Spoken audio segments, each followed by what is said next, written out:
So you're thinking of picking up a new phone and you want to know if you should go out and buy the Galaxy S24 Plus or the bigger brother, the Galaxy S24 Ultra. Well, I'm here to help you guys make that decision by telling you some of the actual real world differences that I found using these two phones. So the first thing I want to talk about is the thing that I think everyone cares about the most is the price. So the S24 Plus starts at $1,000 and the S24 Ultra starts at $1,300. But to my surprise, right now Best Buy is running insane promotions for a limited time, so you can get up to $750 of trade-in credit. You also get a free storage upgrade, and Best Buy is going to throw in a $150 gift card. So all of that definitely makes the price just a little bit more bearable. If you guys are interested, I'll have a link down below that'll take you straight there. The price difference may or may not make sense to you because these phones are kind of similar, but the Ultra does have a pretty massive advantage that you will notice on a day-to-day basis.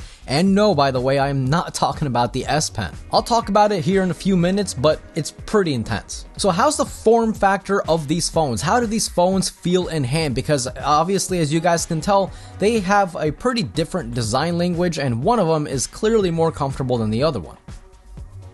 The Galaxy S24 Plus has what Samsung is calling the Aluminum Armor 2.0 for the chassis of the phone, making it more durable than the previous S23 Plus from last year. The corners of the phone are curved, making it very similar to something like the iPhone, which does of course enhance the comfort level of the phone in your hand. The S24 Plus does have a 6.7-inch Quad HD Plus display, which is a nice upgrade from the maximum Full HD Plus from last year's model. I am super happy to see Samsung make that decision and finally give us Quad HD on the plus-sized phones. The S24 Ultra, on the other hand, uses titanium as its chassis, which does make it more durable than the S24 Ultra, but let's be honest, you're gonna use the case anyway. The corners of the S24 Ultra are boxy. In fact, they are basically 90-degree angles, but the comfort level isn't as bad as you might think since the sides are curved. But I must admit, the S24 Plus is definitely the more comfortable phone to hold because it kind of mimics your typical smartphone design. Not every smartphone out there is a box like the S24 Ultra, so you are probably more used to this kind of style, and so am I, because it is definitely way more comfortable and it's lighter. The S24 Ultra also does have a slightly larger display, coming in at 6.8 inches compared to 6.7 inches, but you're not really going to notice it unless you have the two phones side by side. But in your daily life, you're not really going to notice a 0.1 inch difference in size. Now, remember in the beginning of the video, I told you guys that the S24 Ultra does have a really massive advantage over the S24 Plus? Well, that, my friends, is the anti-reflective display. It is no joke. The S24 Ultra, as you see with its anti-reflective display, compared to the S24 Plus that has a similar display to mostly every other phone. This is the thing that I noticed the most when looking at these two phones and actually using them indoors, outdoors, and especially with dark mode enabled. If your phone does not have an anti-reflective display, which I think none of them do except the OnePlus Open, that's a foldable phone with an anti-reflective display. That thing is a beast, but it's pretty expensive. But in any other phone, if your display is glossy, which most of them are, you go outside, especially if you have dark mode enabled, you're going to see a ton of reflections, and at that point it doesn't even matter how bright your display is because it's dark mode. You're always going to have a dark background which will reflect everything around you. But using the S24 Ultra outside, even in dark mode, it doesn't matter. You see all your content perfectly. It is pretty awesome. And if you guys are enjoying the video so far, I would definitely appreciate you leaving me a like. It is absolutely free to you, but it helps me and the channel out a lot, and I always truly appreciate it. And if you are new here, consider subscribing. So next, I want to talk about the performance of these two phones. Spoiler alert, it's the same. Well, kinda. So if you're going for the S24 Ultra, congratulations. No matter where you live, you're getting the Snapdragon 8 Generation 3, which is a fantastic chipset.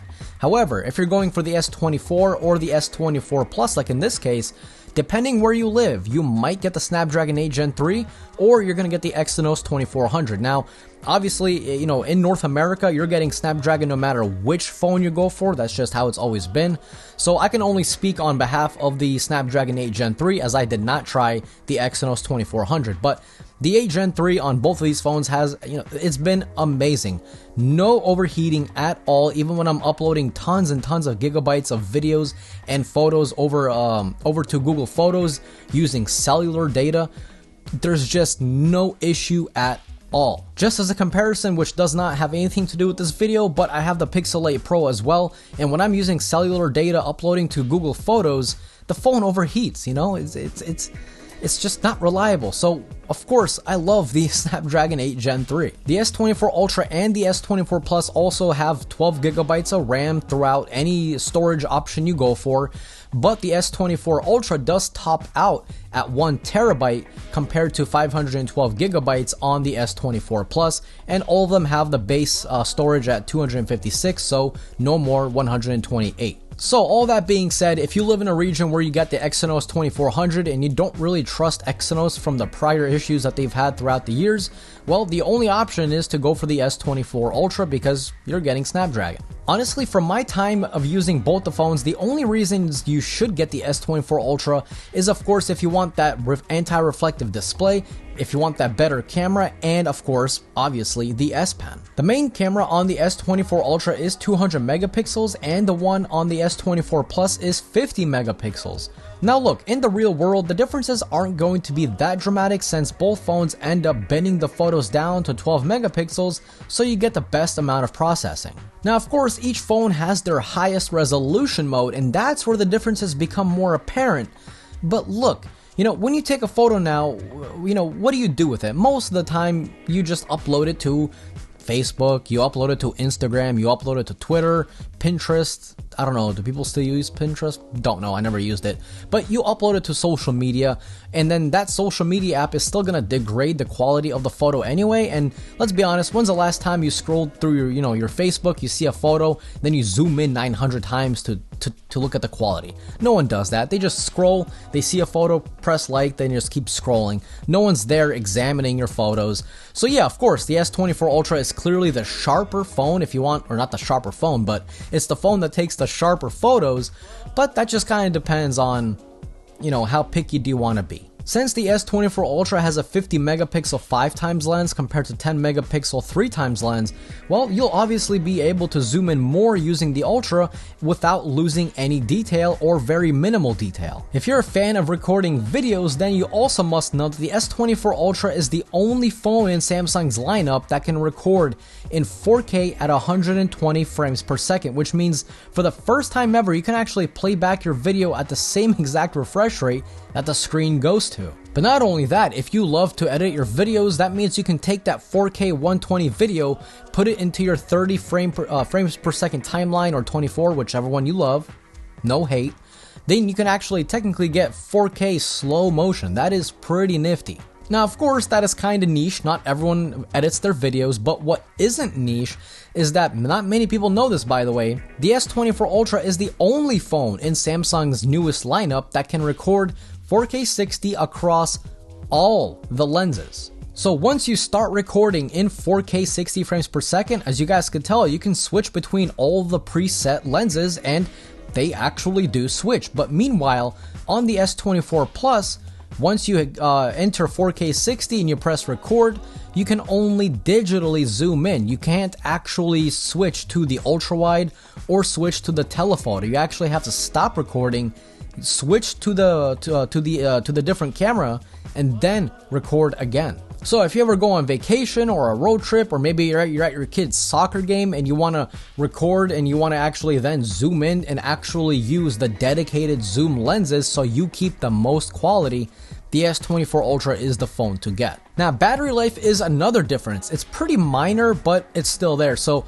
of course the Ultra consistently gets better battery life. It's not really a shock. It has a bigger battery by 100 milliamp hours. The screen sizes are basically the same. There's only a 0.1 inch difference. They both go to Quad HD Plus. So in terms of screen tech, They are basically identical, but this one has bigger battery. So with this one, I'm consistently getting, believe it or not, around 7 hours 45 to 8 hours of screen on time, which is just bonkers. And from the S24 Plus, I'm consistently getting about an hour less, sometimes about 45 minutes less. Again, please take this with a grain of salt. Your usage is obviously going to be different from my usage. If you use the cameras more, if you play more games than I do, because I don't play games, so you probably do play more games than I do if you do play games. Does that make sense? Then your battery life, of course, is going to be worse. This is common sense. So all in all, I highly recommend getting the Ultra over the S24 Plus because mainly of that insane anti-reflective display, the higher quality cameras when you're zooming in, and of course the better battery life. And if that stuff is kind of minimal for you, maybe you don't really care about any of that stuff, and you care more about maybe the lightweightness. The lightweightness, is that a word? Whatever.